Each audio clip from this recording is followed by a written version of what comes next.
I call the meeting of May 19th, 2025 to order at 6 p.m. Will you please stand and join me in the Pledge of Allegiance? I pledge allegiance to the flag of the United States of America and to the republic for which it stands, one nation, under God, indivisible, with liberty and justice for all.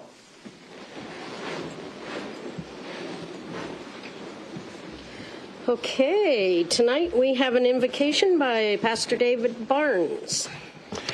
Please bow your heads.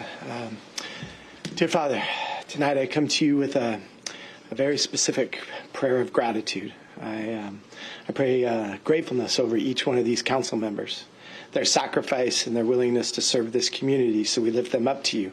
We lift them up to you for blessing. We lift them up to you that you might give them wisdom and discernment. We lift them up to you with just so much gratefulness that each one of them comes before these people, hears everything they need to, makes big decisions, takes care of these citizens of our community. And God, so we are so grateful for them. God, just bless them and give them the wisdom that they need to make, continue to make the great decisions they have. So God, thank you. Thank you for them. In Jesus' name we pray. Amen. Thank you. Okay, will the clerk please call the roll? Potato. Here. Bowman. Here. Clairgett. Here. Cole. Here. Elfers. Here. Kenna. Here. Ranky. Here. Thank you. All council members are in attendance. Tonight we'll be working off an amended agenda. Item number 8, resolution number 1721, setting a public hearing, surplus of Bill Heath Sports Complex, the intergovernmental transfer to the Sumner Bonnie Lake School District has been removed from the agenda. So we will skip right on down to a proclamation, National Public Works Week, and I call on Public Works Director Michael Kosa.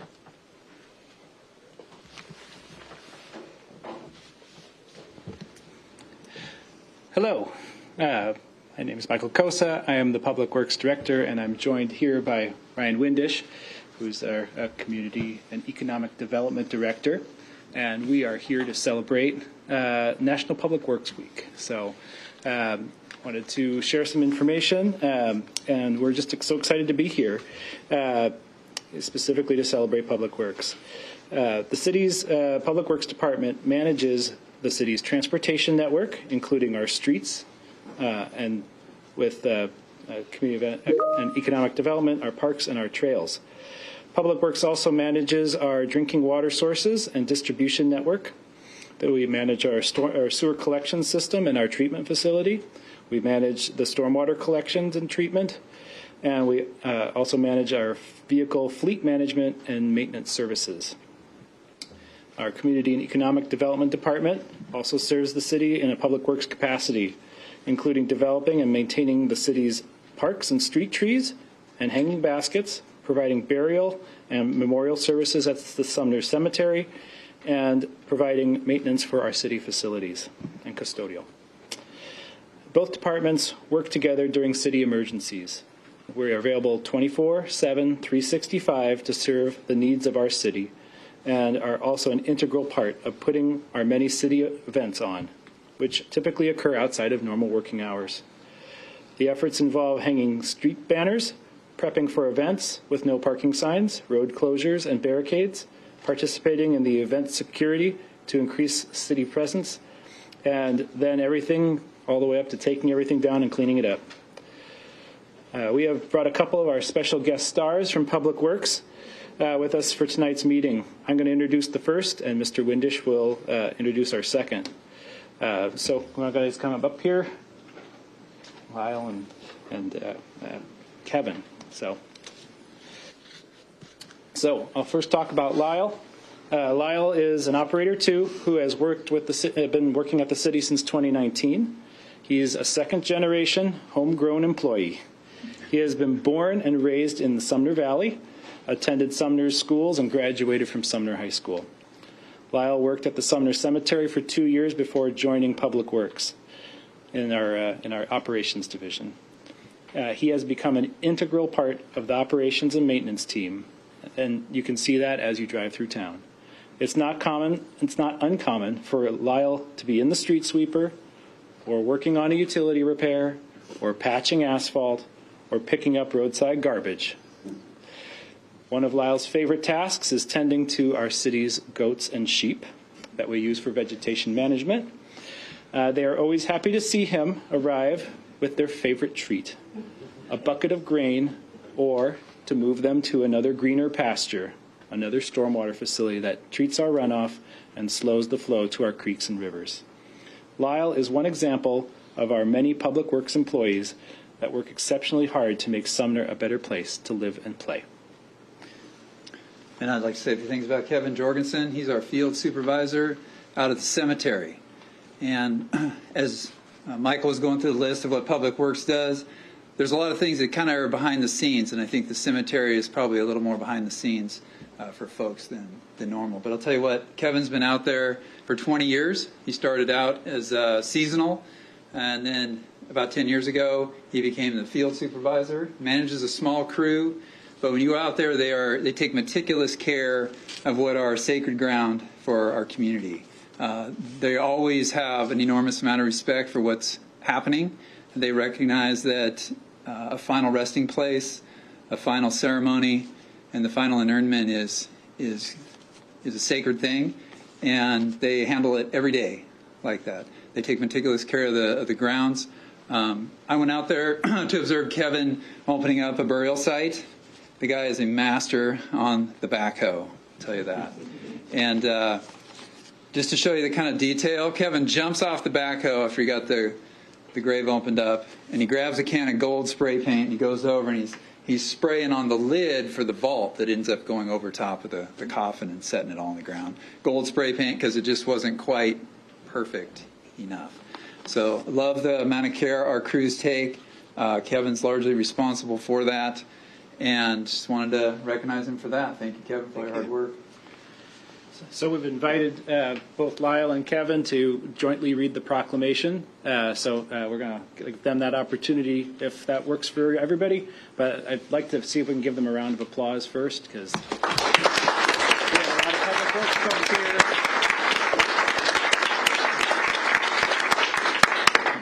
So without further ado. Thanks. Ryan thinks I'm good on a backhoe, but I keep telling him it's just rectangles. I'm really good at. City of Sumner Proclamation National Public Works Week, May 18th through the 24th, 2025. Whereas public works professionals focus on infrastructure, facilities, and services that are of vital importance to sustainable and resilient communities and to the public health, high quality of life and well-being of the people of the city of Sumner. And whereas these infrastructure, facilities, and services could not be provided without the dedicated efforts of public works professionals, who are engineers, managers, and employees at all levels of government and the private sector, who are responsible for rebuilding, improving, and protecting our city and nation's transportation, water supply and distribution, wastewater collection and treatment, stormwater conveyances, public buildings, parks, and other structures and facilities essential for our citizens. Hello. It is in the public interest for the communities and civic leaders in the city of Sumner to gain the knowledge and to maintain an ongoing interest and understanding of the importance of public works and public work programs in the respective communities, and as the year 2025 marks the 65th annual National Public Works Week sponsored by the American Public Works Association. That the City of Sumner proclaims the week of May 18th through 24th of 2025 as the National Public Work Week and urges all community members to join with representatives of the American Public Works Association and government agencies in the activities, events, ceremony, design, and pay tribute to our public work professionals, engineers, managers, employees, and recognize the substantial contributions they make to protecting our national health, safety, and quality of life. Dated this day, May 19th, 2025. Thank you. Thank you, guys. Let's give them another round.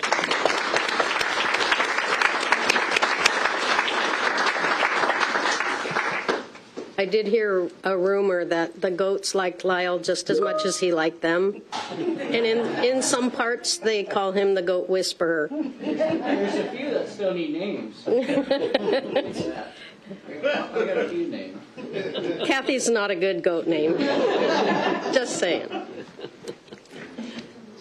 All right. So we move on to a presentation about Main and Wood APWA Project of the Year Award, and I will call on Public Works Director Michael Kosa. I know I'm back. There you go. But Didn't it really get far. it helps to we have some reasons to celebrate, so it's really exciting to be here to talk about not only National Public Works Week, but also talk about an amazing project that we completed and that we were provided an award. So I'm going to turn it over to Tina Nelson, who is with the American Public Works Association. With the presentation, that'd be great, to talk a little bit about what APWA thought of our project, and also then I'll say a few words, and it's just an exciting moment for us. So take it away, Tina. Thank you.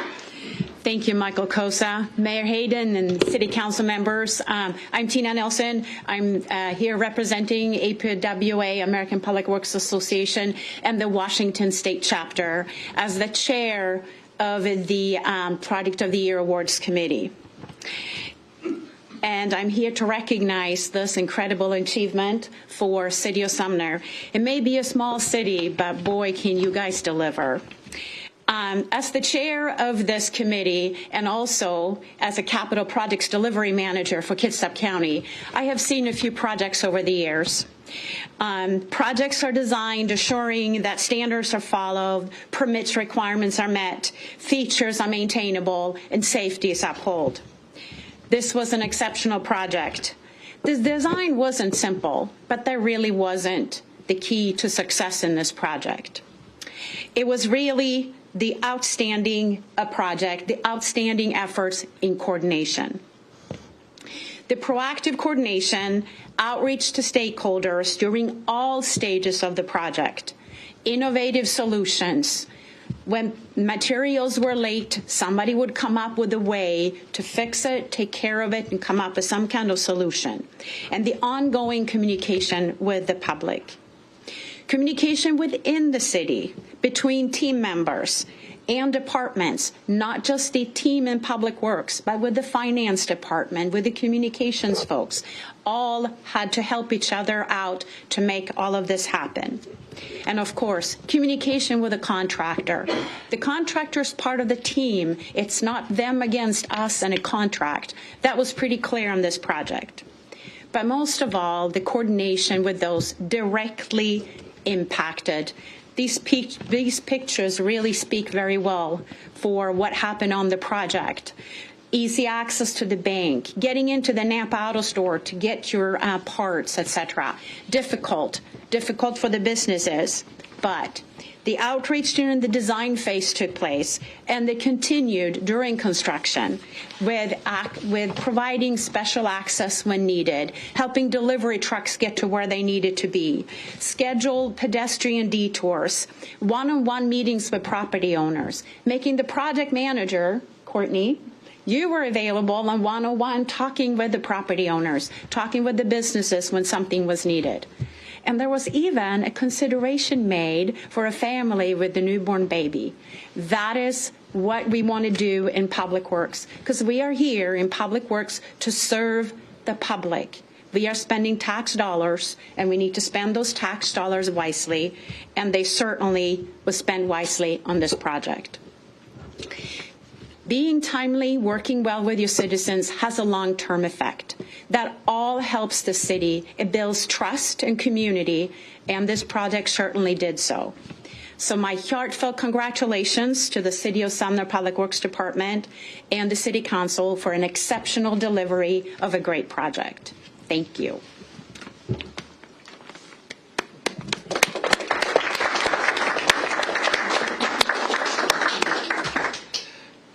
So it was an absolute privilege to find out that we won the Project of the Year award through APWA, a small agency under $5 million transportation project. You know, the project really demonstrates what's possible when a community-focused vision and project team intersects with aging infrastructure and inadequate sidewalk and ADA improvements at a gateway intersection. This intersection has been completely transformed into the model of a modern, safe, accessible infrastructure. It's more than just technical upgrades. It closed a gap in Main Street's larger improvement efforts and seamlessly integrated this intersection into the fabric of our town center. It's now a space that reflects how people truly move, by bike, in cars, and on foot. Of course, this project wouldn't have been possible without the mayor's leadership and the city council's support, including strategic funding decisions at key moments that helped push it across the finish line.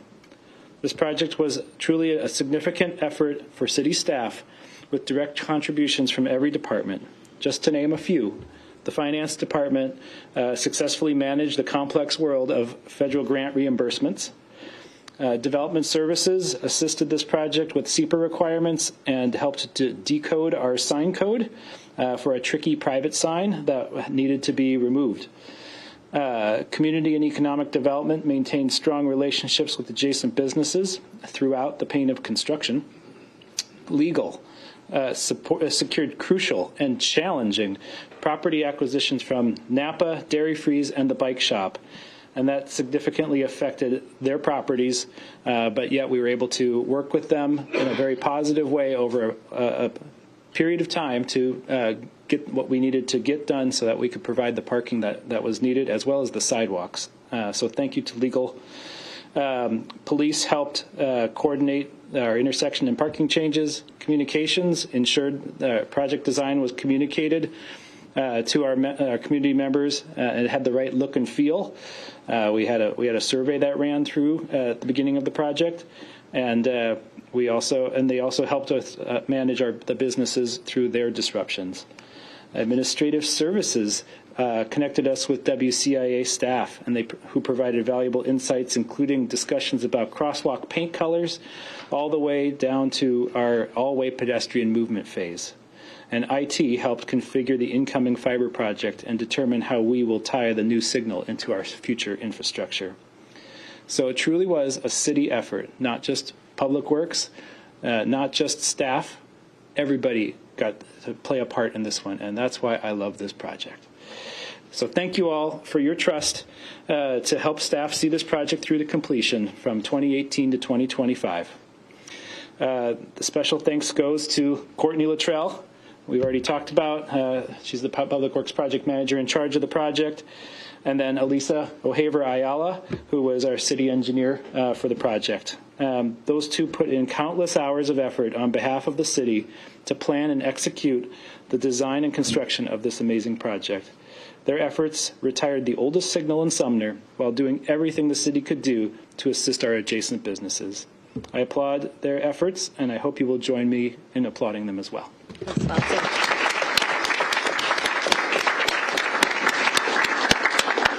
Thank you. Thank you very much. All right. South Sound Housing Affordability Partners Capital Fund Project. I call on Economic and Community Development Director Ryan Windisch. Thank you, Mayor. Members of the City Council, tonight is a presentation by Jason Gauthier. He's the SHAPE manager at the county. And SHAPE stands for the South Sound Housing Affordability Partners. It was established in 2021. And it's a partnership that includes the county and a number of cities within the county, including, of course, Sumner. And their mission is to create and preserve affordable, attainable, and accessible housing throughout our communities. Deputy Mayor Carla Bowman is a member of the executive board, and Mayor Hayden was a member of the executive board for a number of years. Over the last 2 years, city staff have been working with Jason and his team to provide capital funding for affordable housing projects. And this would include a portion of, and he'll talk about it, but a portion of money contributed by the city of Sumner. And the current project that we're looking at funding would include developing up to 28 new homes near Frederickson in unincorporated Pierce County, and using about $966,000 of capital funding for the project. And so with that, I'll introduce Jason. He has a presentation. Thanks, Ryan. Appreciate it. Good evening. Good evening, Mayor Hayden, Deputy Mayor Bowman, members of the council. Again, as Ryan said, Jason Gauthier, the manager of the South Sound Housing Affordability Partners, here tonight to talk about our Capital Fund Committee recommendation, which is coming before the SHAPE Executive Board, where you're represented by Deputy Mayor Bowman at this time, to release our capital funding for a project in Frederickson. And I'll review all these pieces tonight. As Ryan said, the South Sound Housing Affordability Partners was created in 2021 under an interlocal agreement with 15 member governments, including the city of Sumner, Pierce County, the Puyallup Tribe, and I guess it's 11 other cities and towns across Pierce County. See if this works? It does. So a few things that we'll review tonight, a bit of background on the SHAPE Capital Fund, a review of the Fund Committee process and considerations. On the Fund Committee, you are represented by Ryan Windisch. The recommendation of the proposed resolution 2025-01, which we anticipate coming before the SHAPE Executive Board later this month. And then finally, a project overview, where, as Ryan said, up to 28 units of affordable housing in the Frederickson community. And we've got a bunch of slides on that project. So a bit of background on the SHAPE Capital Fund. In 2023, some of you might remember, I was here, I believe, in February of 2023 to talk about City of Sumner's potential collaboration in the SHAPE Capital Fund. We spent the rest of that year developing the rules and procedures. How would we collaborate? How would we put funding together to fund affordable housing projects? In December of 2023, the SHAPE Executive Board took action to create the SHAPE Capital Fund. That capital fund is actually described very intently in our interlocal agreement. So we used that as the backbone, but then worked with staff from our contributing cities to develop the rules and procedures of how that would work and how we would operationalize that funding. Our funding members for the first 2 years have been the City of Auburn, City of Fife, City of Sumner, and then Pierce County. Pierce County actually has budgeted through an affordable housing fund at the county to match city contributions. This was actually an idea of City Administrator Wilson in the early negotiations. How could we use the city funding as leverage to bring in additional funding? So the county stepped in with an agreement to match any city contributions. The funding source for the capital fund, and I'll describe this in more detail, is the Affordable and Supportive Housing Sales and Use Tax Credits, often referred to as 1406 funding. 1406 was the House bill that created this funding source. This is a credit against the state sales tax collection. So it's not a new tax. It's simply allowing the City of Sumner and the 126 other jurisdictions in the state that collect that funding to keep state tax dollars locally to fund affordable housing. For those of you that are interested, you can find that under Sumner Municipal Code, Chapter 3.22. And then finally, we'll talk in 2024, as a bit of background, we actually released a public notice of funding availability for the SHAPE Capital Fund. There was about $500,000 available. We received 3 applications in that round. The SHAPE Capital Fund Committee scored those applications, and recommended to the Executive Board a recommendation of funding none of those projects due to insufficient scores. So that's why $1 million is not what we anticipate annually contributing to that fund, but you add a couple of years up and it gets a little bigger. So just as, again, a bit of background here, the rules and procedures of the SHAPE Capital Fund allow contributing governments to allocate funds on an annual or biennial basis. You can see here for 2024 and 2025, the highlight number, $966,000 as the contribution from the City of Sumner. $125,000 in 2024 was committed, and an additional $65,000 for 2025. So getting close to $1 million there as well. So the fund source, as I mentioned, this fund source was created in 2019 by action of the state legislature. We commonly refer to it as 1406 funds. Those funds can be used to serve households earning up to 60% of the area median income for rental housing.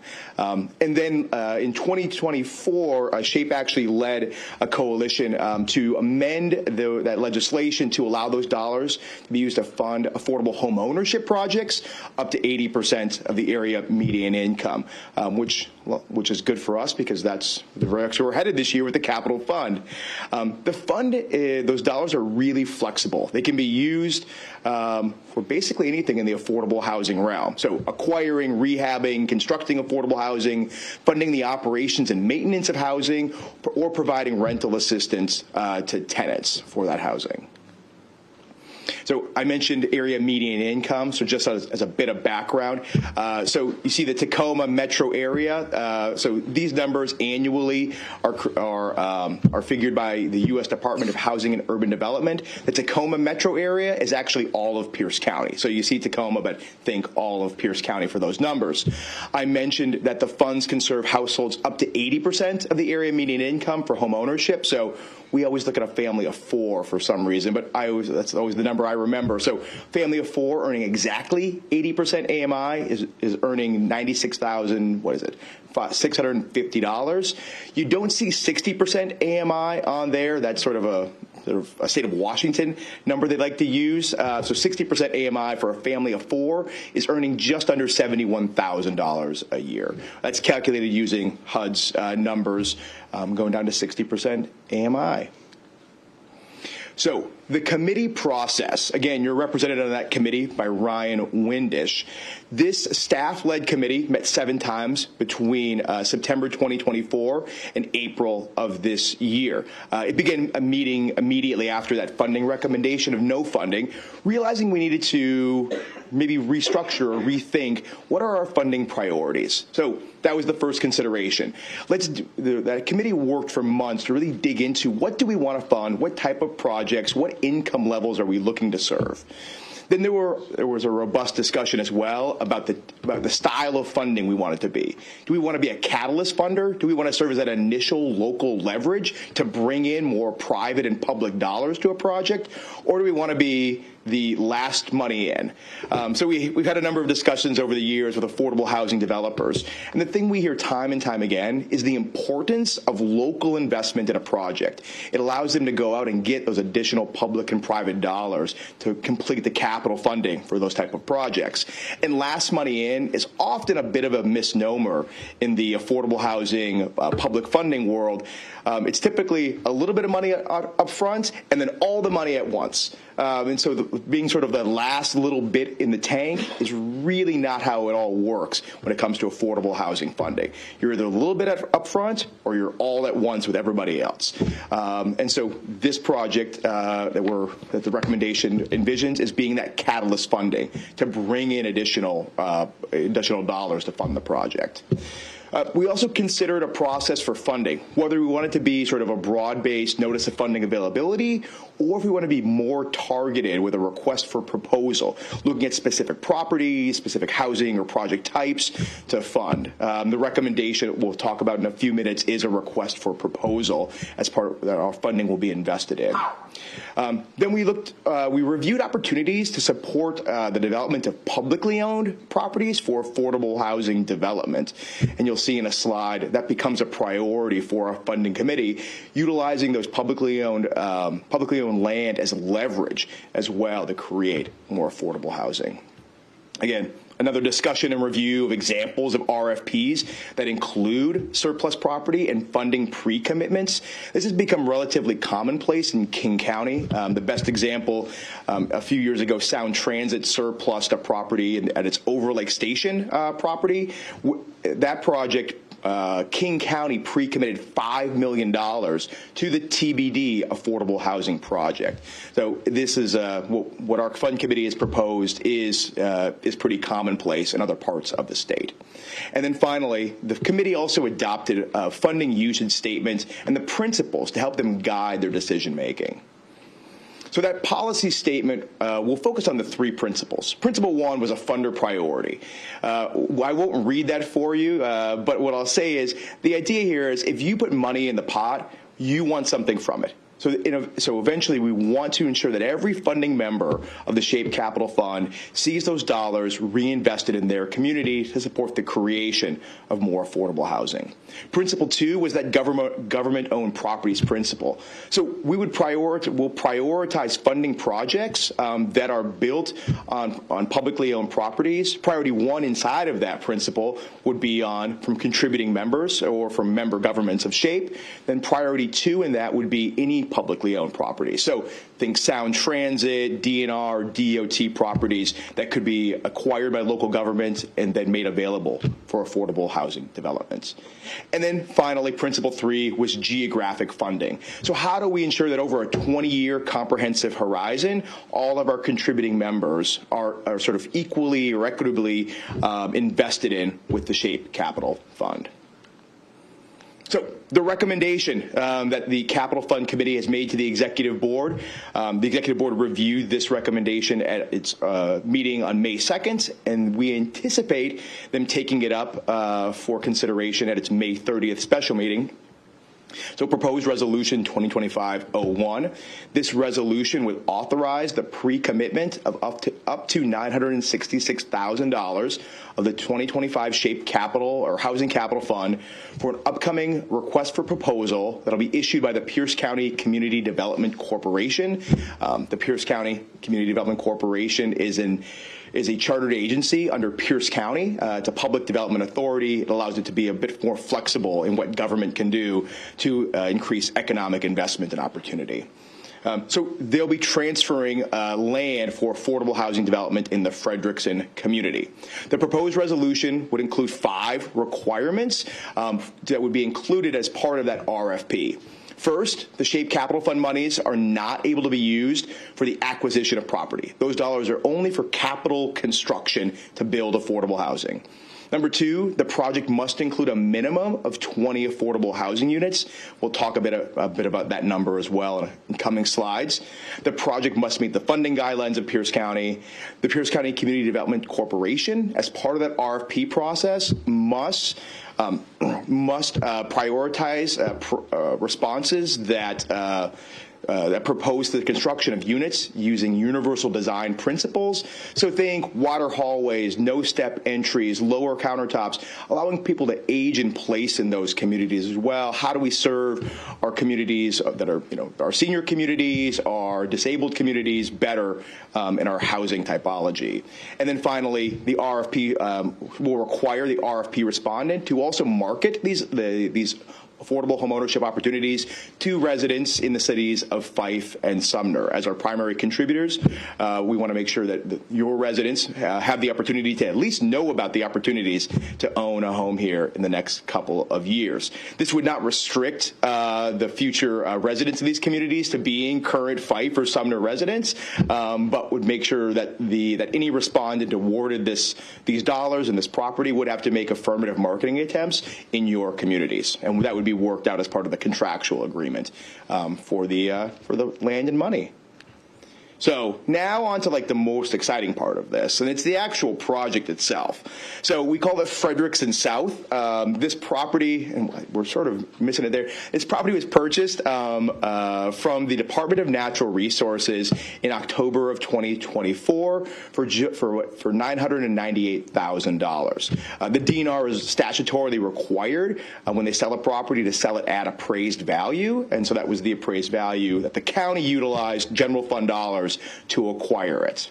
You can see the address there in Spanaway in the Frederickson community. The site is just over 4 acres. It's already zoned for moderate density single family. The residential capacity is 28 units. This is both the zoning and the bonus density that Pierce County Code allows for affordable housing development.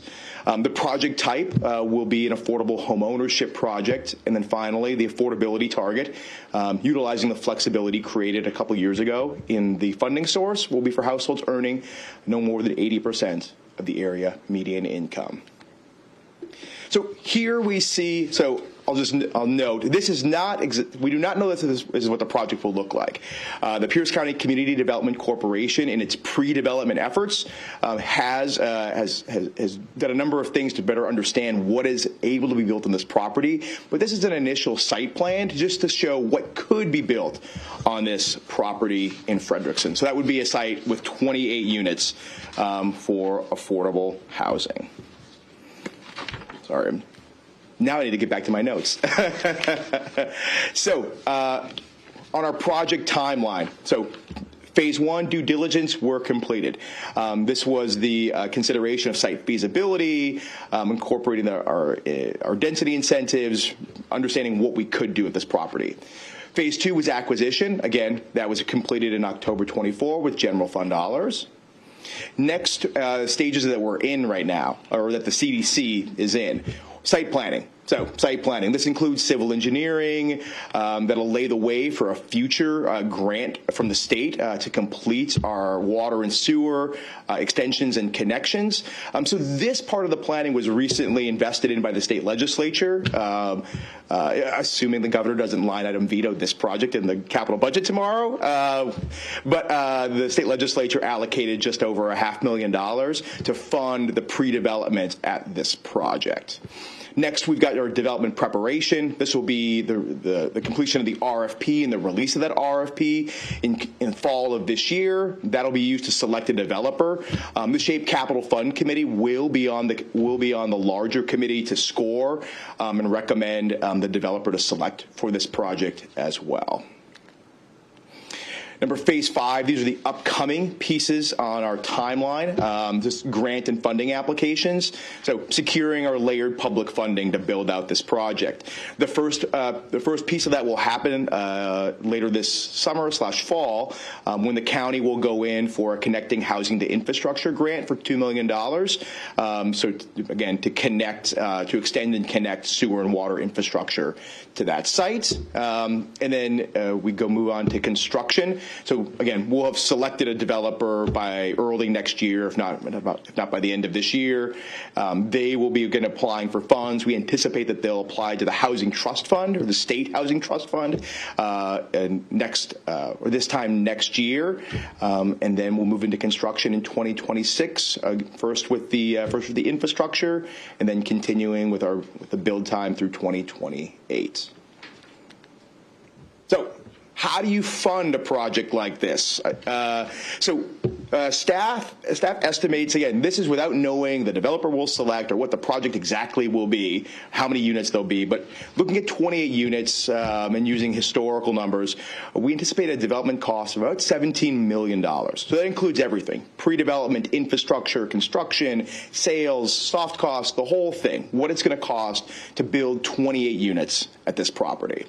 So how do you fund a $17 million project? The first $9 million is kind of easy. That will be revenue from the sales of the homes. So we talked with some organizations that do this type of work, Habitat for Humanity, some local community land trusts.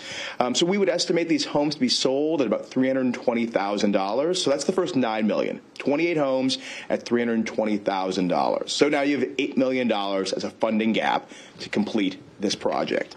So that first $500,000 is already secured from the state legislature to fund our pre-development. The SHAPE Capital Fund, should the executive board take action in the affirmative, will be part of that process. $2 million from the CHIP grant program that I mentioned that'll be applied for in a couple of months to the state of Washington. The State Housing Trust Fund for capital construction that would be delivered to the developer. And then finally, to close off that $8 million gap, another $1.6 million from Pierce County's affordable housing funding. The Pierce County has about $20 to $25 million a year that it's able to release for affordable housing funding through a number of different sources.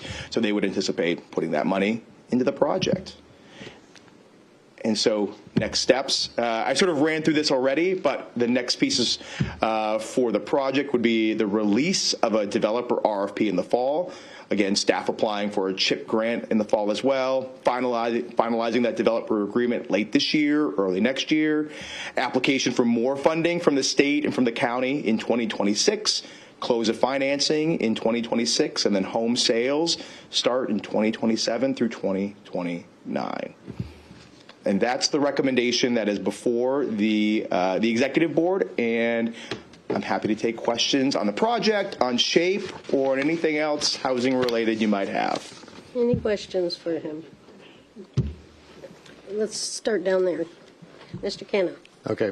Thank you, Jason, for that presentation. I'm not super familiar with SHAPE. Now I feel like I am after that presentation. You hit everything that I was looking for, and I'm really happy to see Sumner is involved in this. I think this is exactly the type of thing, the type of partnership that our region really needs. This region is a great place to live. People are coming from all parts of the country. We don't have enough housing, enough affordable housing. So playing a small role in that, I think, is fantastic, and thanks for your leadership on that as well. I did have a question just in terms of the type of housing this project is proposing.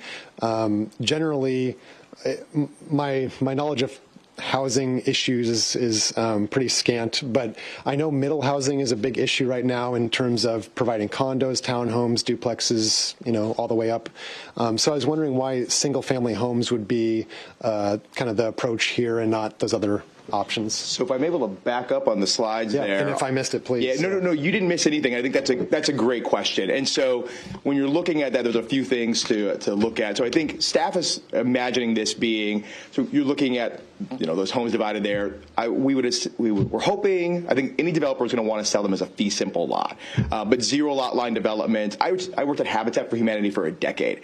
And so as we see more and more with Habitat for Humanity building duplexes, triplexes, quadplexes, but doing it in a fee simple model with some zero lot line development, we would anticipate, again, 28 units looks to be the maximum that could be there. Now, how a developer decides and is able to put those out there is going to be, will be their decision through their process. So we don't know yet what will be there, but looking at that, I think you could look at those as single-family homes, but my guess is there'll be a number of duplexes, triplexes as part of that to maximize what can be built there. But that's a good question. And I should have given a bit of background on SHAPE as well. I think the most important thing about SHAPE, as we spent 3 years doing this, we serve our members. We're here to help you achieve your goals. We're here to be a capacity builder for our cities and for all of our members. And we do that through 3 sort of lines of work, 3 buckets. First is our planning and policy work, and so that's supporting our members anytime they need us on the planning and policy front. So with Fife last year was helping them deploy the multifamily tax exemption program in their community, but that crosses the board. A number of grants that we utilize as well. We had a 5-city multifamily or middle housing grant a number of years ago. We just completed a 9-city grant to help them comply with the co-living requirements that the state just put on all of our cities, and so we're there to support them. Second line of work is our legislative advocacy. I spend a lot of time working capital budget in Olympia to help fund affordable housing projects in and around Pierce County. In the last 2 capital budget cycles, we've delivered just over $39 million directly to affordable housing projects in Pierce County. And then number 3, it's the capital fund work as well, helping to put those dollars into the field. Great. Thank you. Greg? I'm good, thank you. Barbara, go ahead. So what do the neighbors think of this project? Is this the one where there's been a lot of protests and, it seems like they're worried that it'll be like a homeless area. So I'm just wondering what you know. No, that's a really good question. So there aren't many neighbors out there, and it's not the project that you're referring to, which I believe is called the Good Neighbor Village, but it's not that project by Lake Spanaway. So there are very few neighbors there. It's Frederickson, which is mainly a commercial industry district. This is obviously not. There's a few homes there. I just talked with our Community Development Corporation staff today, and they showed me the initial draft draft of their community engagement plan, because this is for them as well, for that staff. This is a first step of what they hope to be multiple steps of acquiring or holding on to publicly owned assets and then deploying them for affordable housing development. So this will be their first step into that sort of work, but they've already got their draft community engagement plan to hear from neighbors, hear those concerns that might be out there, and deliver it. I will note again, as a person who spent 10 years at Habitat for Humanity, there's no affordable housing developer that folks like more than an affordable home ownership developer, because the folks that are buying those homes are committed long term to the homes that they're going to be in. But we for sure are interested to hear what the public has to say about this project. Okay, thank you. I'm good. Andy? Hey, thanks. I was going to just comment that the single-family model, I really do like that. I think that is a great model. I had two questions, a bunch of questions, but I only asked two to save time. So somebody's going to buy the house. How do they qualify, and who's in charge of that? Because I'm just curious, because you're looking for specific types of people. I don't know if they have to work nearby. Just curious what the qualifications are, first question. And then second question is, how does the land trust model that you're talking about, how does that work? So they don't own the land, they just own the house, I'm understanding. So then they're limited, the appreciation, is it deed restricted appreciation or something? Can you explain that? Yeah. Those two things? Oh, yeah. So the first one will be, that'll be partially on the developer, right? And sort of how their model works. If we use Habitat for Humanity as the model, they would typically only sell to Pierce County residents that are income qualified. Their model requires sweat equity, but there are a couple of community land trusts now that are operating and developing in Pierce County that don't require that element of it. But all of those organizations do require the attendance of the Washington State Housing Finance Commission's first-time home buyer classes, those sort of things. But so those requirements differ from the developer or the organization who's doing that work. On the land lease or the sorry. What do you mean by sweat equity? Does that mean they're actually out there building it? Yeah. So Habitat for Humanity, not to speak too much for my old job, but yes, Habitat for Humanity buyers since the beginning of the organization have been required to contribute sweat equity, so actual labor on the construction of their home and their neighbors' homes. I believe at this time, my assumption, unless things have changed, they still require every buyer household to contribute at least 250 hours of sweat equity on their projects. But I can get you more information about that, council member, if you'd like. And then on the land lease model, I think you hit it right there. So there's going to be an appreciation formula so that when you buy your home, you don't own the land underneath, you're paying a community land trust fee to ensure proper maintenance, upkeep of that property as well. But what becomes is long permanent affordability. 99-year ground lease for the buyers that's going to get recycled upon sale. It'll ensure that property is A, upkept, and B, forever kept affordable by the land trust or the organization that controls or the deed restricted land lease model as well. So so it'll always stay affordable. We'll see those homes resold sometime in the future for about what they're sold for in a couple of years at $300,000. Can I take in one more question? I have one more question. So I'm looking at the $17 million, the total cost, and then 28 houses, that's $607,000 per house for just all-in construction. Have you looked at that, and is that like a market cost number for a house like this? Because that's quite a bit. Yeah, it is, and we've had this conversation with staff. So a few things to that. So yeah, historical trends do point to that being the number. There are some significant infrastructure improvements necessary for this project as well. We do hope that spurs some additional investment in that community. We're going to be extending that sewer line. At least a half mile down to that project. Yeah, it's coming far. So luckily we've created a state program to invest in that, but it's coming far. So we'd hope that some folks tie into that as well. They're still on sewer out there as well in that community. That was the vision of the CHIP program, was we want to help affordable housing reduce their costs by providing these funds to connect.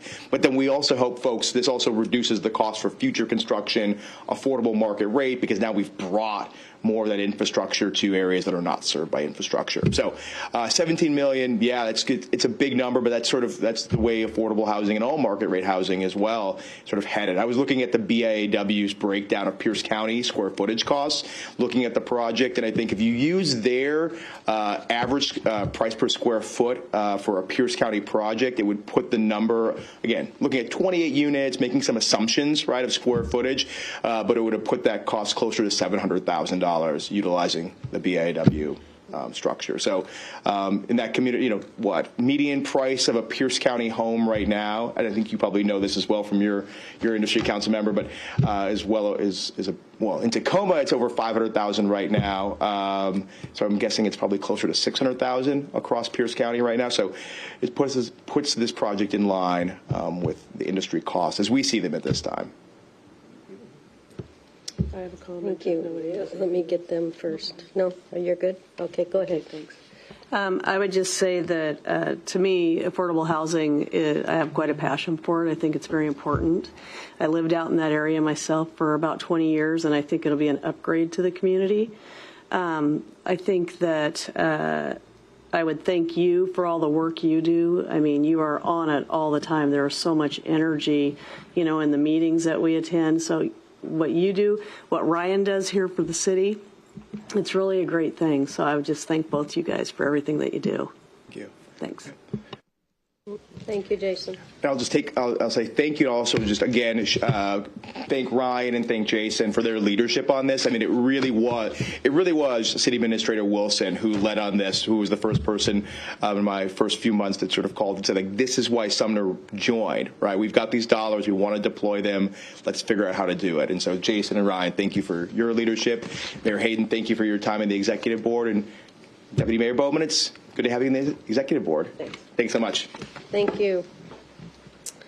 All right, moving on to consent agenda. Will the clerk please read the consent agenda? Item number 1, contract amendment for senior center services. Item 2, consultant contract award, Safe Built. Item 3, Heritage Park remediation, consultant services amendment. Item 4, Puget Sound Energy agreement for operations facility power service. Item 5, Puget Sound Energy agreement for 29th Street lighting. Item 6, resolution number 1720, Puget Sound Energy conservation grant agreement years 4 through 6. Item 7, phase 2 cemetery irrigation improvements construction contract award.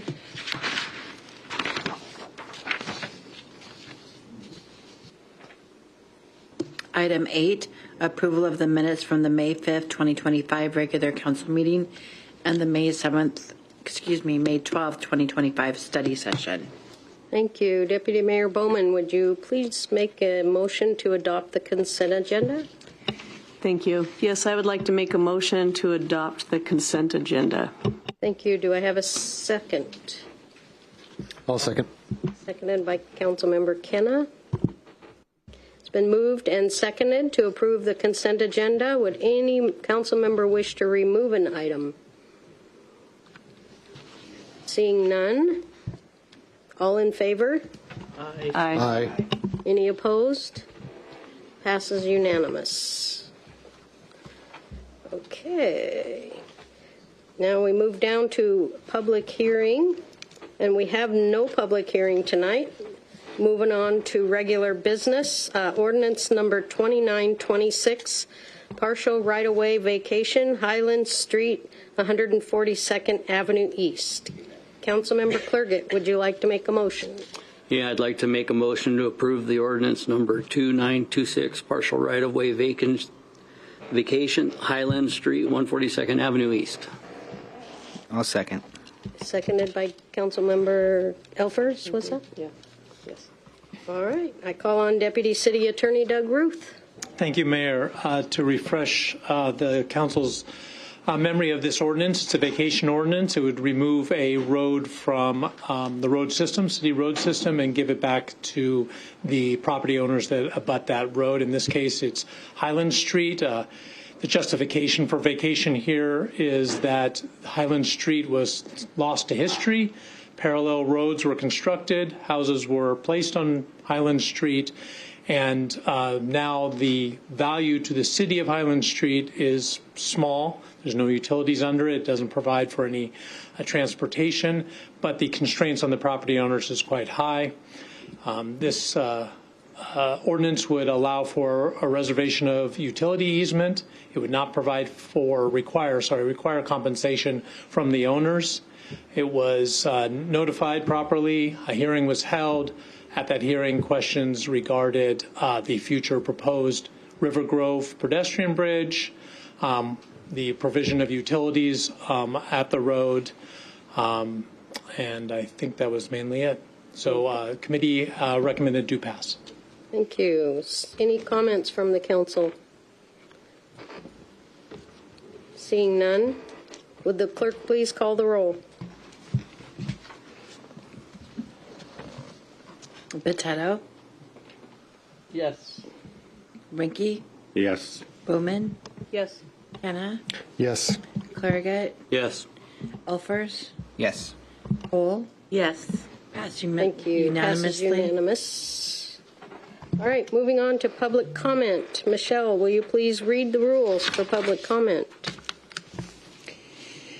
When the clerk calls your name, please step up to the podium, making sure the microphone is on. Excuse me.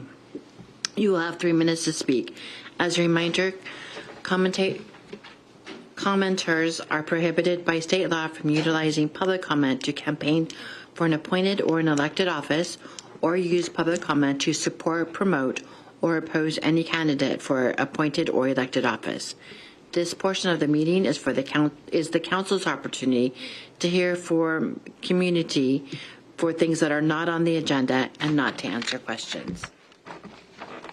Mayor, we do have a few people who have signed up. Okay. For the public comment. The first person being Tina Burnett, 228 Sumner Avenue. Red light, is it on?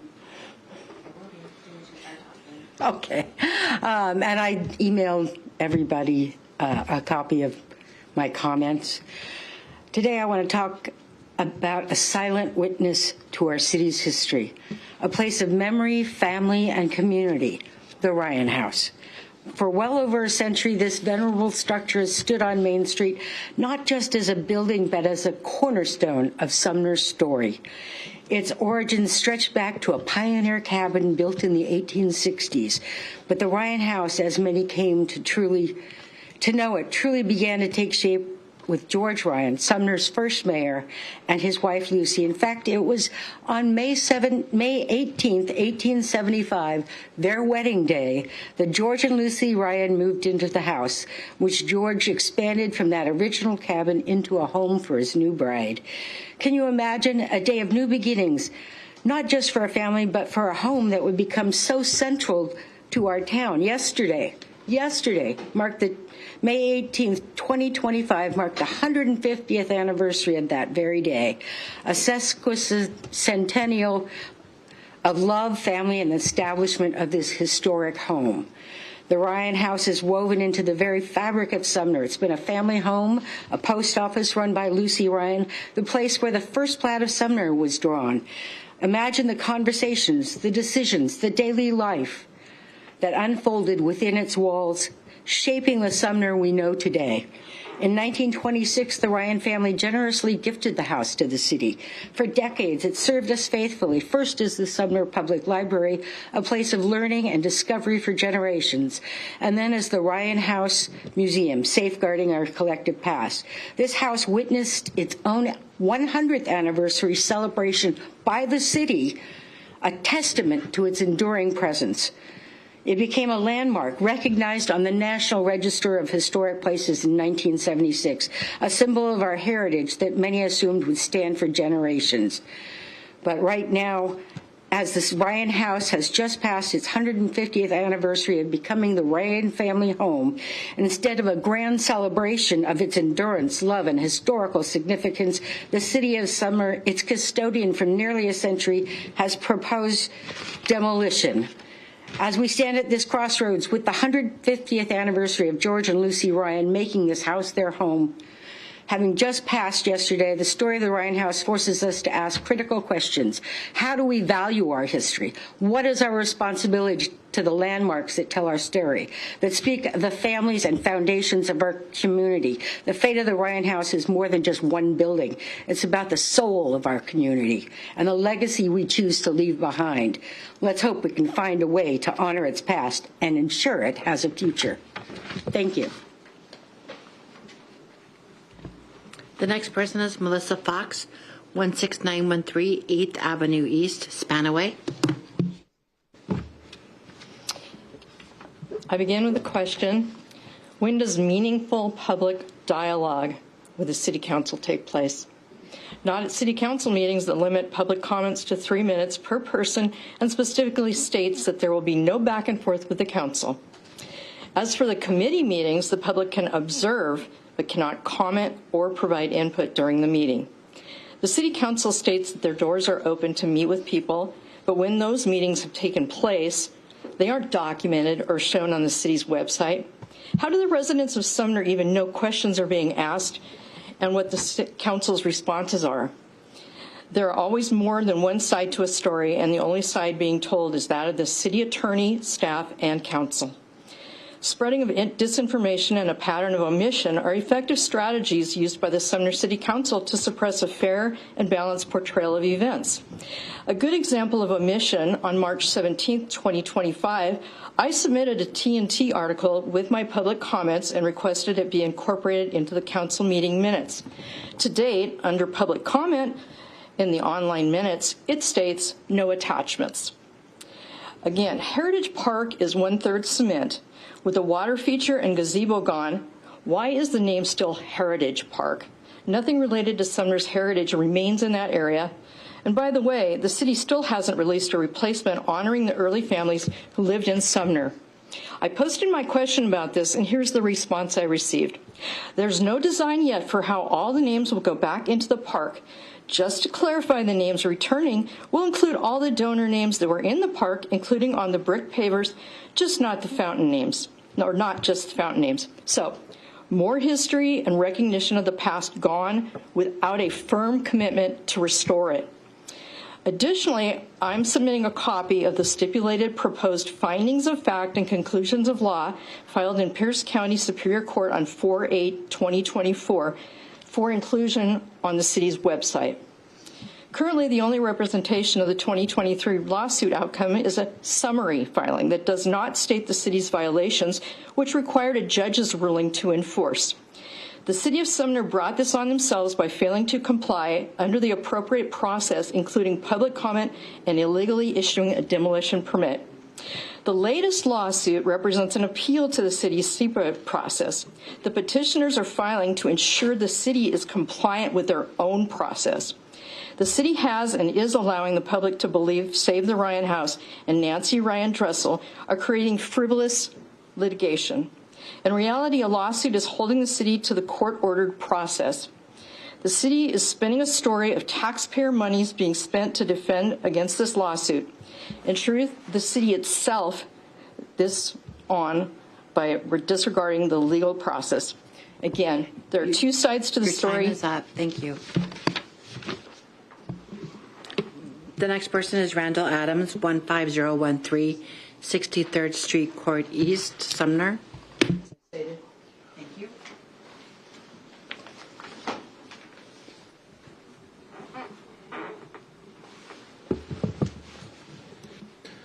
I hope each of you had enough time to read the statewide magazine sent to you earlier today and handed out to you that's in front of you this evening, going over the Ryan House, gracing the cover, and the article inside that had a great overview of the history of the city of Sumner and the Ryan House.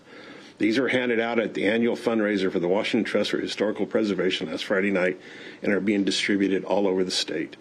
Again, we met with many folks interested in the fate of the Ryan House, including a retired local representative in the State House who was very supportive and gave us many pointers.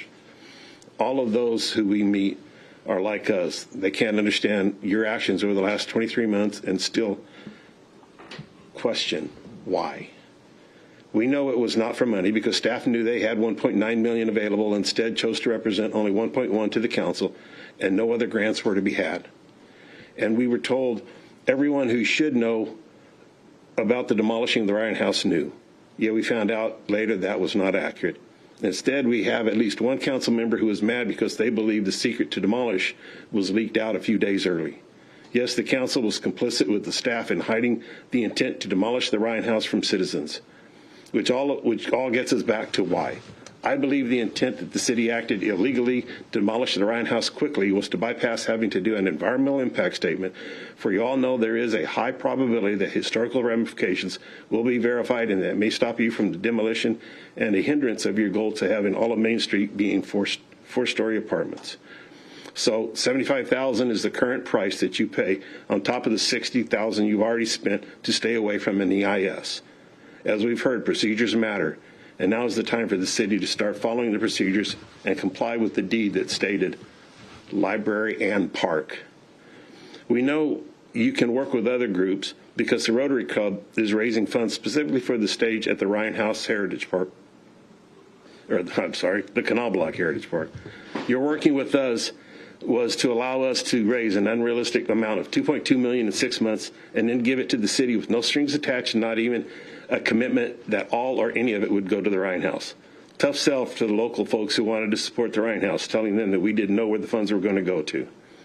Businesses in town tell us they very much want to keep the Ryan House on Main Street, yet the city has told them not to support the Save the Ryan House effort, and has even had a senior executive in the city go into a business and tell them to remove a flyer that was on the front window supporting the Ryan House. Just what kind of message do you think that you're sending with these heavy-handed efforts to tell small businesses in town what you actually think of them? And I proudly state that over the last 20 months, no one has died, as the mayor had suggested would happen, when I wanted to have us work together. And the last person who has signed up for public comment is Nick Bierman, 5802 Parker Road East.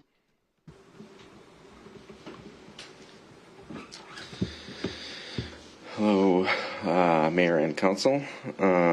So tonight I'd like to talk about something a little bit different for the moment here. On multiple occasions, City Council members, staff, the mayor, and others have encouraged residents to be more involved in civic duties as part of commissions and committees on the City Council. I've tried to do that as well, but you say to get more involved, and then when we do try to get more involved, then we have the opportunity denied. It feels personal, and it feels petty, even unprofessional. So there's no choice but to put that decision on the ballot.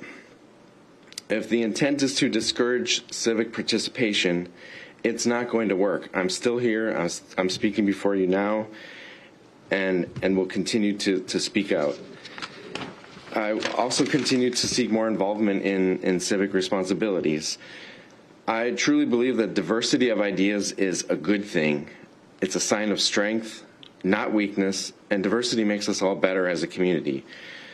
So denying difference of opinion and different ideas the voice must be about something else. What is that? Is that power? Is that fear? Is that fear that ideas are fear of ideas that are different from yours? Fear of ideas that you don't agree with? Having the authority to hold back others may feel like power, but misusing power and suppressing ideas that are different than yours, is not a sign of leadership. You may think it is, but leaders, good leaders, bring people together, not divide people. And then let me talk about this year, 2025, marks the 150-year anniversary of the marriage of George and Lucy Ryan, as both Tina and Randy talked about. George and Lucy Ryan are the eventual patriarch and matriarch of the city of Sumner. In 1975, the town held a 100-year celebration of their contributions to making Sumner what it is. It was attended by Ryan family members and was celebrated by the community at large. How are we celebrating this year on the 150th anniversary?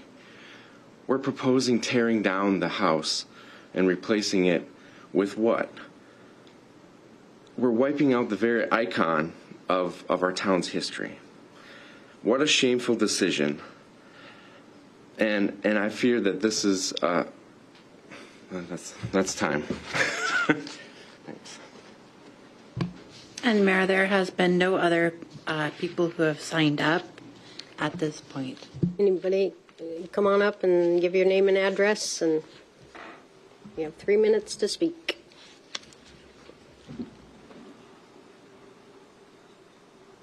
Oh, point of order. Like last week, you didn't ask anybody for comment from the audience. So Excuse me, Mr. Bierman, council members can raise point of orders. Thank you. I just want to make sure we're consistent. I'm not sure. Go ahead. Go ahead? Okay. I'm Julie Norris, live at 514 Cervenka Avenue here in Sumner. Got here too late to sign up. I just have a couple of comments to make. I hate to keep having to discuss this, but I feel that I have to, and I don't plan to come here week after week and continuing. But so here's what I have. I believe that the council and staff have a fiduciary duty to act in the best interests of the city. I believe the decisions to demolish the red tagged structure on Main Street are correct, and the responsible actions to take to protect the city long term. Efforts by citizen groups and organizations to widely gain publicity and encourage individuals and organizations to tell the city what to do are out of line, in my opinion. I think these actions place undue pressure on the staff and council members to act in a way that harms the city and its residents.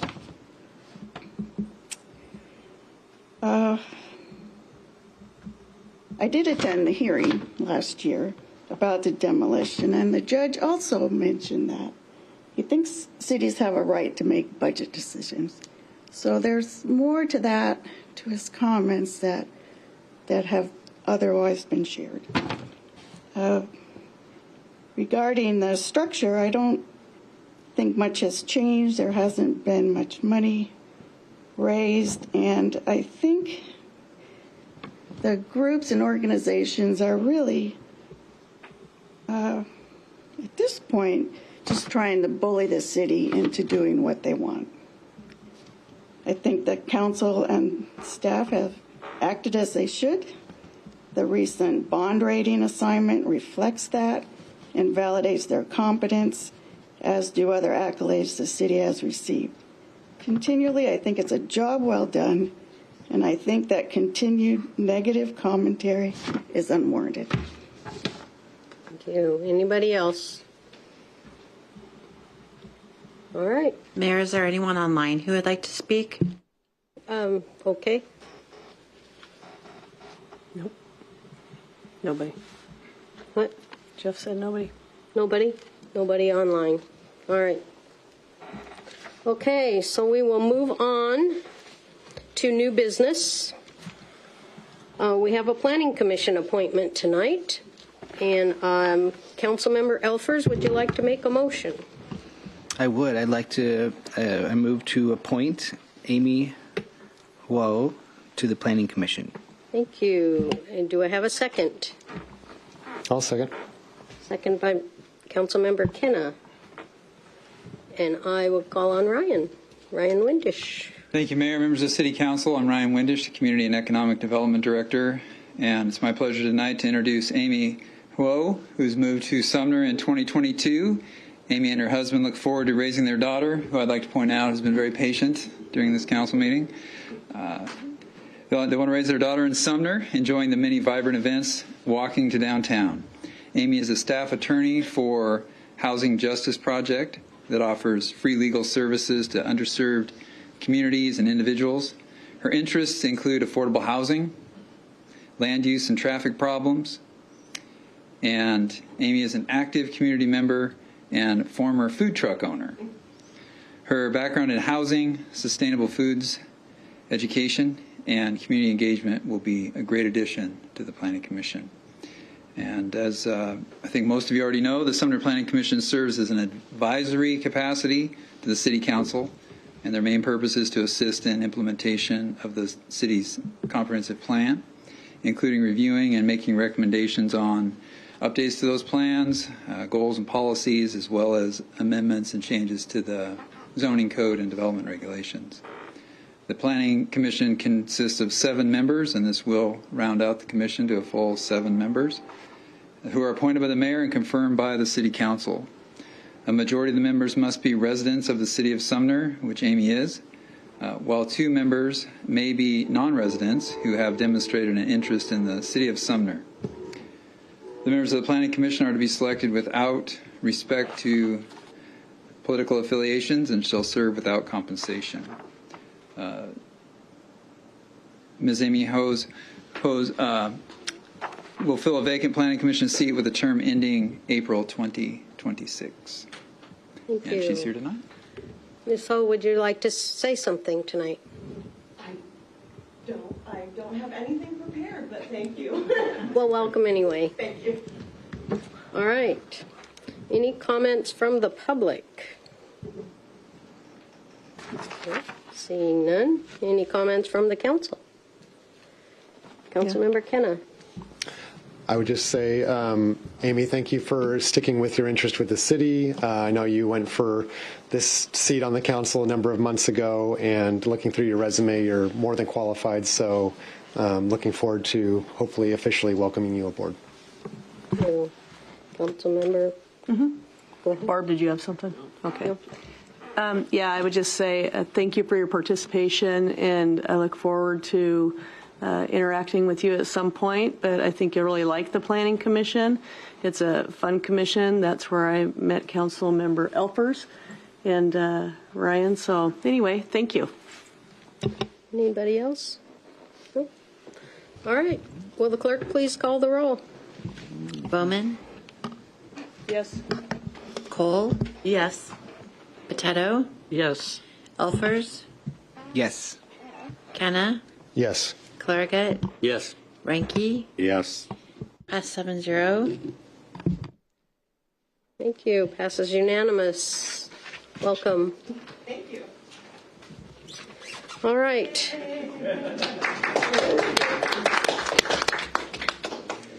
Okay, we will move on to reports. Councilmember Ranky. Thank you, Mayor. Just a couple things tonight. I just want to report on I had the honor to go to the Pierce County Law Enforcement Line of Duty Death Memorial in University Place at our church. It's quite a service. If you've never been to a public service for a law enforcement or firefighter, they're quite extensive and a lot of pomp and circumstance, a lot of tradition, but it's worth it. A very good service put on by I think the Pierce County Fire or police chiefs do that. And of course the family members are there, the surviving family members, spouses, parents, kids, grandkids. So it's pretty emotional, but I think it's really a worthwhile thing to do to honor our servants that, put a uniform and a badge on and they don't know if they're going to go home that day. So one thing I did get out of that, which is I found kind of interesting, 65 officers have been killed in line of duty in Pierce County. And that includes cities, county, Forest Service, park rangers, Fish and Wildlife, liquor control, anybody's law enforcement. So I thought that was kind of a staggering number, but just interested. And I went with Chief Marecki and I were there supporting the city. It was quite a service. The other thing I'd just like to say is that the weekend coming up, Memorial Day, is going to be nice. So I hope everybody enjoys it and has a good time and be safe. And that's all I have tonight, Mayor. Thank you. Deputy Mayor Bowman. Yes, thank you. So first I would like to echo Councilmember Ranke's comments on Memorial Day weekend. I'm looking forward to the nice weather. I feel like winter has already come back, and we kind of skipped summer, so that's driving me insane, but that's all right. So I hope everybody has a nice weekend. Secondly, on May 9th, Executive Director Ryan Windisch and I attended the Economic Development Board meeting for Tacoma Pierce County, and it was a really good board meeting. It was down in Tacoma, and Ryan Mello, the executive director for Pierce County, the Pierce County executive, he did a great presentation on Pierce County and the vision that they have for the next 4 years with all the changes coming into the state. Really talked about moving forward together, the businesses, cities, and counties. And you could actually go onto the county website. It's piercecountywa.gov for that plan. It's a good indicator of where we need to be looking to go. Then we had a gal from Vice President of the Seattle office of the Federal Reserve Bank, and she represents this huge area. It's amazing listening to her talk. And she was talking about Pierce County and that it's the most trade-reliant county in the most trade-reliant state. And she talked about what the impacts are on trade, jobs, and the economy in Puget Sound. And there's this book called the Beige Book, and it talks everything they're doing. It's the 12th district. So anybody that's interested in the economy and some of the changes that are coming at us, you might just want to start perusing in that. And then they talked about getting ready for the 2026 World Cup and what Pierce County is going to be doing. They're talking about doing a foot ferry from the Seattle Lumen Field over to Commencement Bay, which made us start talking about, gosh, what could we do in Pierce, here in Sumner, on this side of Pierce County, to pull some people in, right? And then he talked about Pivot to Pierce. So it's a plan that they're moving forward with where they want to push boundaries in Pierce County. And so it's out on a website to pull people in, manufacturers, to pull business in to the Pierce County area, which is something we really need to work on, because there's not a lot of state incentives right now to pull people into this state to do business with some of the taxes and mandates being put on them. So it was really good to listen to him. And then I would close. I would thank everybody for their comments tonight. And I would close. This is a message. Sumner Main Street Association is looking for volunteers to help with Rhubarb Days.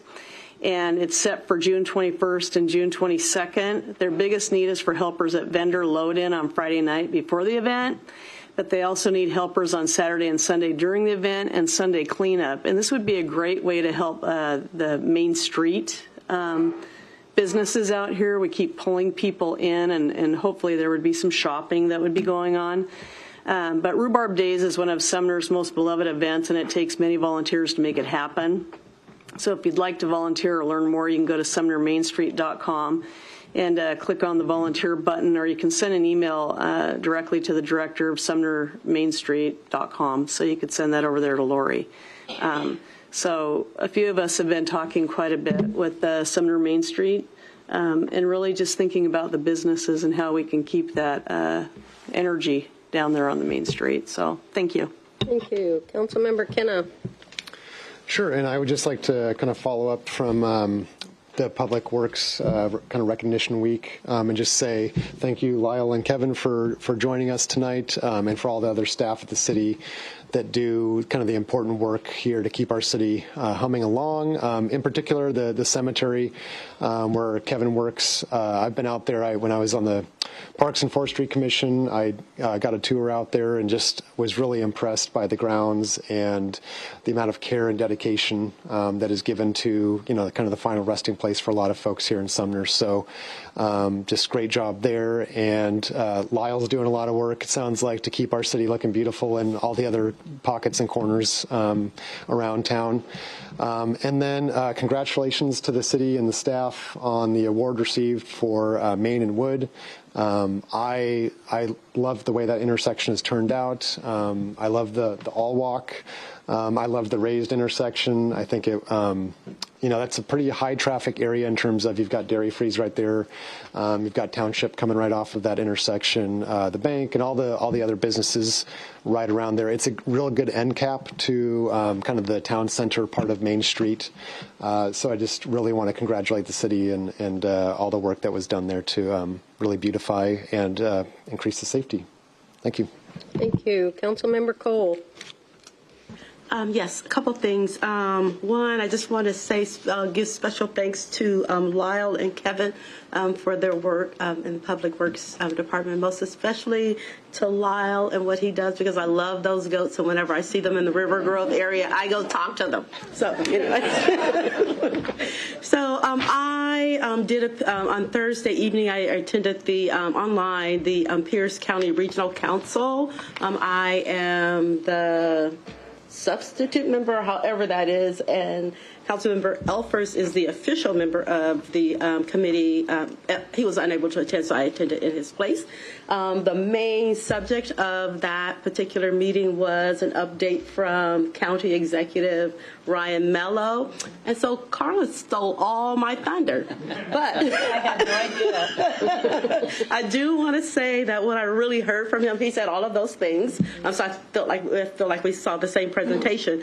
But what I heard throughout his entire, he was so enthusiastic when he was speaking. I really liked hearing him speak, and I don't know, he pumped me up a little bit for Pierce County. But I heard a lot about transparency, about working with other government agencies, tribal agencies, and just being accessible to all, whether English is your primary language or not. He wanted services available to all, and that's what I heard throughout his entire presentation. So pretty much that was it for that particular meeting. And that's it for me. Thanks. Thank you. Councilmember Clerkett. Just a shout out to thank Public Works for all they do. And the Public Safety Committee meeting this week is canceled. All right. Thank you. Councilmember Elfers. Yeah, I just wanted to let, so last Thursday I was attending my son's graduation. So my oldest son is graduating from high school this year. So it's kind of exciting. So that's why I wasn't at the Pierce County Regional Council. So that was a big week for us. A couple things I'm working on. I think some of the things I heard from comments today is that there's some desire to hear what we're working on this year. A couple things that are on my mind as we have some more density coming into the town. Right now you see the big apartment building over by where the library's at. Thinking about parking was one thing. I think we're going to have some more issues with parking, and that's going to be an issue for a long time. So we're going to have a conversation about that at the community development meeting. And then another issue is parks. I think one of the things Sumner's really known for is parks, trails, and so I think we're also having a conversation about that. So I'm looking forward to just trying to make sure we preserve that and we make sure that we have some good parks for the future in the community. And then also, just looking at the state budget and tax increases, I think one of the things that's on front of mind is how do we keep and incentivize the businesses in Sumner to be successful and to grow and to be healthy. I think there's a lot of small businesses that are struggling. Had a couple of people reach out, came to council meetings a couple of times about some of the impact fees. I think we had a couple of early learning centers and things like that. So we're just kind of having some conversations, trying to figure out if there's anything we can do as a city. So those are three things that are kind of on my mind this year. And then one thing, just as a response to the folks that came and presented, thank you for sharing your opinion. We do listen to it every week. So I do want to just point out that we as a council don't always agree on things, and yet we move on to new things. And so I think that is important to be able to be a part of a public group of people, is to be able to disagree and not continue on the same issue. So there is some reason why we're not belaboring the issue as well. So not for lack of communication, but there are many issues that we're trying to focus on. So thank you. Thank you. Councilmember Botetto. Yeah, I wanted to thank the Public Works Department. A couple years ago, we had a pipe fail that, from our house out to the sewer. And so it was good to know that the city wants you to call Public Works first before you start calling somebody to come dig up the pipe, because they were able to dig down and see where the problem was. It was an Orangeburg pipe, which they used like 40, 50, 60 years ago, and I have an old house, and so of course it's starting to fail. And then last week the same thing happened with our neighbor. So I was glad that I could tell her, okay, let's call the city first. And they were there for a day or a day and a half, getting, putting in new fittings. I don't think she has to replace her pipe yet, but at least it's good to know that the city is there for us citizens. And you'd think, oh, it's just for big projects. So, but thank you to Darren and his staff. City Administrator Jason Wilson. Good evening, Mayor and Council. Coming up next week is Memorial Day, so we are not holding a meeting, and the mayor will be sharing some information about what's going on in our cemetery in her report, so I'll save that for her. The following week, June 2nd, we're holding a special council meeting. You all and a number of our boards and commissions, as well as some community stakeholders, will be going to Kenmore to tour their hangar at Town Center. We'll be leaving City Hall at 3:30 and anticipate arrival in Kenmore by 5:30. If there's any public that wants to join us, you're free to meet us up in Kenmore. We hope to be back in the city between 8 and 8:30, depending on traffic, which, 405, it can be a challenge at times.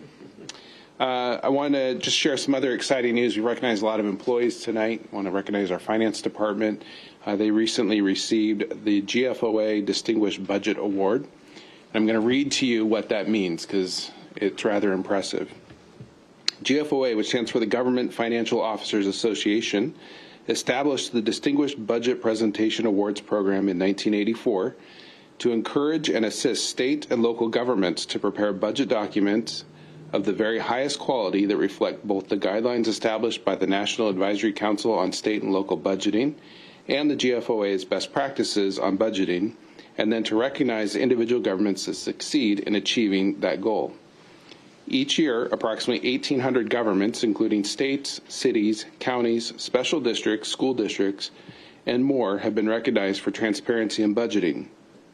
To earn the recognition, budget documents must meet program criteria and excel as a policy document, financial plan, operations guide, and communications tool.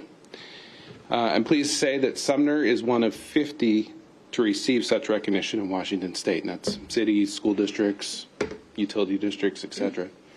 And this would be impressive if we've gotten this once, but this is our 12th time receiving this award. So not many cities can say that. I'm really proud of our finance team. Chief Financial Officer Cassandra Raymond does a fantastic job putting that budget together. It takes also Communications Director Carmen Palmer and all of your department staff to make sure that budget document is something that's useful as not only a policy document but a communication tool. So just a big congratulations to them. With that, I'm happy to answer any questions. Any questions? Any questions? No? Thank you, Jason. All right. Memorial Day. This weekend is Memorial Day weekend. Our local VFW will be placing flags at the Sumner Cemetery this Thursday at 4 p.m. So stop by if you'd like to help them out. Their formal service will be Monday, May 26th at 10 a.m. If you haven't been to the Memorial Day ceremony at the cemetery, it's pretty awesome. Thank you to all our families who lost active service members in comment, and we will never forget their sacrifice. With that, I will adjourn this meeting. Oh, yes, we do have an executive session. I covered it up. I adjourn the regular meeting into executive session for 15 minutes for the purposes of discussing with legal counsel pending or threatened litigation per RCW 42.30.1101I at 7:32. So maybe.